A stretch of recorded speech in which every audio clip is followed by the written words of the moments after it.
Yo, what's up everyone? OJ here. Welcome back to another video. Today we've got some great information for you guys, so let's go ahead and get right into it. And we're starting off with some good and bad news. And the good news is that Resident Evil 0, Resident Evil 1, and Resident Evil 4 have been dated on the Nintendo Switch. You'll be able to pick up these games on May 21st here in North America and also in Europe. It seems like it's going to be a worldwide release as well. However, the bad news is the packaging and who's getting the physical edition and all sorts of Capcom shenanigans. So, Resident Evil 0, and Resident Evil 4 will launch for the Switch via the Nintendo Switch eShop on May 21st. Capcom has announced pre-orders will open on February 28th. However, in North America, a Resident Evil Origins collection, including Resident Evil and Resident Evil 0, will be available at retail. In Europe, a retail release is not planned.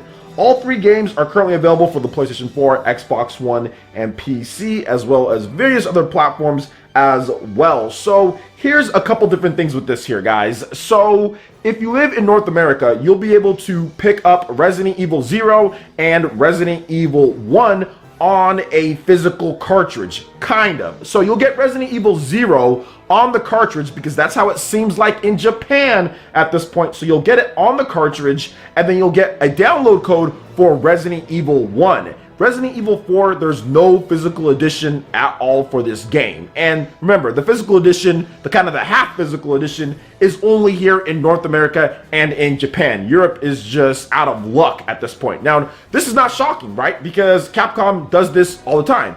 Mega Man collections, Mega Man X collections. You also look at, Resident Evil Revelations 1 and Resident Evil Revelations 2. They've done this multiple times. It's to save money. I don't agree with it. I don't like it, but that's what they're doing. And if you want to get the game, you can get the game physical and kind of physical, get the download code. Or if you want to just buy the games digital, you can buy the games digital as well.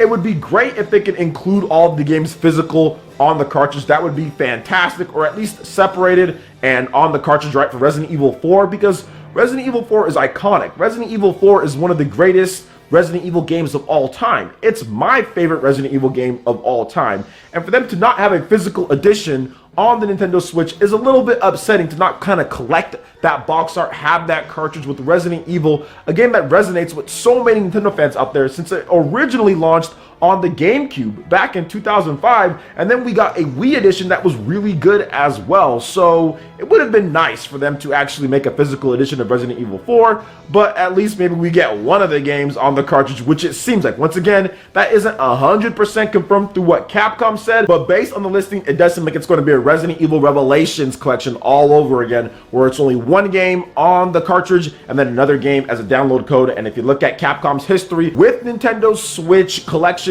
this is what they've done before, so it seems that way. So what do you guys think about Resident Evil 0, Resident Evil 1, and Resident Evil 4 coming over to Nintendo Switch on May 21st? Let me know your thoughts in the comment section below. All right, and moving on to the next topic here, we've got some brand new gameplay trailers and information for Final Fantasy X/10-2 HD Remaster and Final Fantasy XII The Zodiac Age on the Nintendo Switch and also the Xbox One. So Square Enix has released a new set of trailers for Final Fantasy XII for the Xbox One and Switch versions of Final Fantasy X/10-2 HD Remaster and Final Fantasy XII The Zodiac Age, in addition to new artwork. Additionally, both titles are now available for digital pre-order. First print runs of the physical edition of Final Fantasy XII The Zodiac Age will include a reversible cover artwork. Key features for the Final Fantasy XII The Zodiac Age have also been highlighted, and there's some new stuff that they've added into this, which is actually pretty cool. So you have a license reset function. So by doing certain things, players can reset and change their party members' jobs, allowing them to customize the jobs of their party as desired. You have additional gambit sets. Gambits allow players to customize their party's AI. Players now create 3 unique sets, allowing players to switch between sets for different situations such as map exploration or boss fights, which is very helpful, really good quality of life here. There's also an improved New Game Plus, allows users to start the game with party members at level 90 and carry over some items like weapons, magic, and gil obtained during previous playthroughs. And then this is particular to the Xbox One, and it supports up to 60 frames per second on the Xbox One. So they say that it's probably going to be somewhere in between there when it comes to 30 frames per second and 60 frames per second. So it's not going to be locked at that frame rate. Now, Final Fantasy X/10-2 HD Remaster is due out for the Xbox One and Nintendo Switch on April 16th. Final Fantasy XII The Zodiac Age is due out on April 30th. Both titles are currently available on the PlayStation 4 and PC, while Final Fantasy X/10-2 HD Remaster is also available on the PlayStation 3 and the PS Vita. So, pretty cool enhancements to what they're doing here with Final Fantasy X/10-2 HD Remaster and Final Fantasy XII The Zodiac Age. I like the quality of life stuff that they've improved on there. I like the fact that the Xbox One X version of the game supports up to 60 frames per second, so you're getting some better frame rates there. I like the fact that you're going to be able to play these games anywhere that you want when it comes to the Nintendo Switch, so that's really cool because Final Fantasy XII The Zodiac Age is not on the PS Vita, so this is the first time that Final Fantasy XII The Zodiac Age is coming to a system that is any somewhat portable, right? Without doing like remote play or some other thing like that. So you'll be able to play this type of game anywhere, which is a first in the series when it comes to it. Of course, you'll be able to play it on the TV. I'm thinking that the Xbox One X version, is there going to be 4K on that one? They didn't say that in here, but it might have that. But it is going to have a better frame rate than what we've seen before, I guess, on the console versions of the game. I'm not sure how the PC version runs and what it does there, but either way, good stuff all around when it comes to Final Fantasy. Also, in addition to this information, guys, Square Enix did release the file sizes for that, and I will have that up for you guys so you guys can see that as well. So what do you guys think about all the new information here for Final Fantasy X/10-2 HD Remaster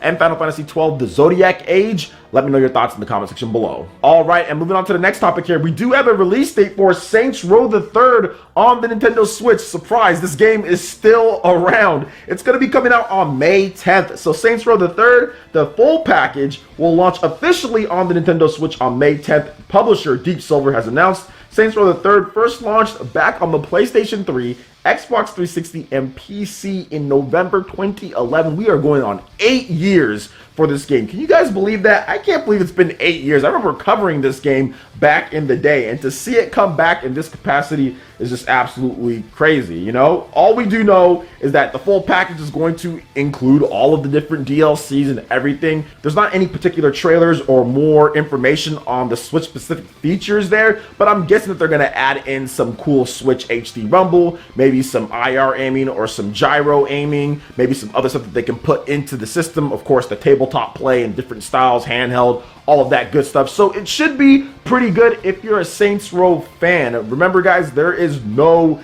GTA on the Nintendo Switch, so this would be like the first type of GTA game when it comes to 3D third-party titles that are on the Nintendo Switch. So I think that this is actually going to do pretty well, even if it's priced a little bit higher than what we've seen. Deep Silver's been pretty good when it comes to their pricings on stuff like this. Hopefully it'll be reasonably priced, like a $29.99 or even a $20 would be even nicer, but I don't know if they're going to go that low. But either way, I think they'll do okay since we don't have a GTA on the Switch at this point. And this game's kind of like GTA, but way crazier. It doesn't really take itself too seriously. So what do you guys think about Saints Row the Third, the full package coming on May 10th for the Nintendo Switch? Let me know your thoughts in the comment section below. All right, and we're swooping back into some Final Fantasy news when it comes to the Nintendo Switch, because Final Fantasy VII will officially launch on March 26th on the Nintendo Switch, and we got the file sizes as well, or the file size, I should say. So digital pre-orders for Final Fantasy VII have kicked off on the Nintendo Switch eShop, and we've got some more details there. So Final Fantasy VII will acquire 3.7 gigabytes of space. The game plays in Japanese, English, Spanish, French, and German. Save, data, cloud backup, and Nintendo Switch Pro Controller support are both on there. So you don't have to worry about, oh, well, I have this Switch or that other Switch. I can transfer back and forth. That's no problem. Save, data, backup is there. And for an RPG, you definitely would want that. Also, Pro Controller support, that's a given to be able to play this like a classic style game. PS1 back in the day, all the different systems that Final Fantasy VII has been on, finally coming over to a Nintendo system. The only thing that's unfortunate is that there's no cartridge. That would have been iconic if they had a physical release, but hey, it's not here at this point. Once again, March 26th, 2019 is the release date for Final Fantasy VII on the eShop. So this game, I think it was smart for Square Enix to do Final Fantasy IX first, because I think Final Fantasy VII is going to do a lot better. But even if you look at the eShop charts, Final Fantasy IX is killing it. #1 on the eShop here in the US. doing very well worldwide. People are really enjoying it. I've seen a ton of people post pictures on Twitter and on other places with Final Fantasy IX. A lot of people experiencing Final Fantasy IX, which many consider to be the best Final Fantasy of all time, or the best Final Fantasy on the PlayStation 1. People are experiencing that. But Final Fantasy VII is the most iconic Final Fantasy game of all time.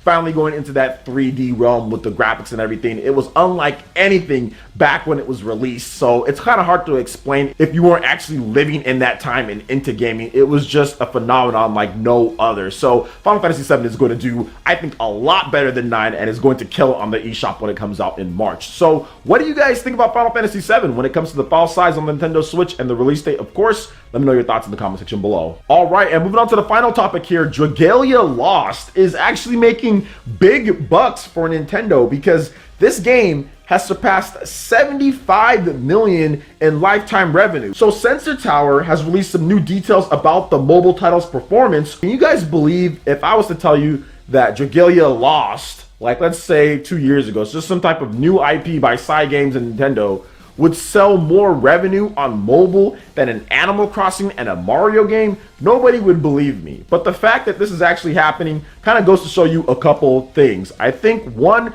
RPGs work well when you have like an RPG and like you have to like get loot drops or whatever, or you have to get like new heroes. That works better than just having a set price like Super Mario Run where you're just like tapping the screen to do stuff. Or like Animal Crossing, which basically is almost nothing. It's like leaf tickets, right? Or something like that. So RPGs work really well. That's why Fire Emblem Heroes is blowing out everybody, because it's a bunch of different heroes. It's a bunch of different stuff that people that play games on mobile are going to be way more attracted to than Mario, or way more attracted to than Animal Crossing. That's not a type of game that people are really going to gravitate towards when you're talking about mobile platform. People like to be able to have just a different type of variety that an RPG is going to bring you into that atmosphere. And that's the reason why Fire Emblem Heroes and also Dragalia Lost are doing much better than what Nintendo's done before there. Heck, even look at Pokemon Go, right? RPG, a bunch of different Pokemon that you can collect. That is the formula to kind of go forward with. Not necessarily a static game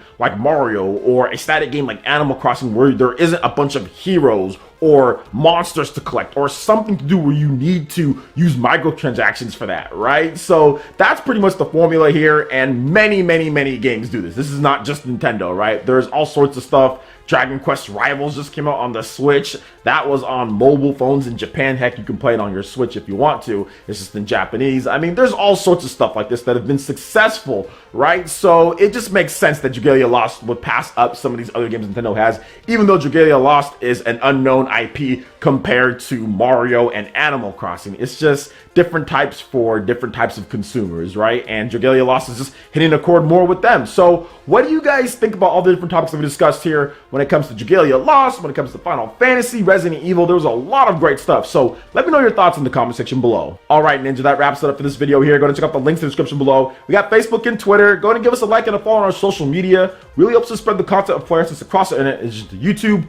Also, make sure you check out our Patreon, Twitch, and YouTube live gaming pages. Hit that like button if you did like this video. Let me know you guys want more content like this going forward in the future. And subscribe to PlayerEssence for this RPG, Japanese, and Nintendo gaming news. Thank you so much for watching, and we'll catch you, Ninja, for the next video. Peace.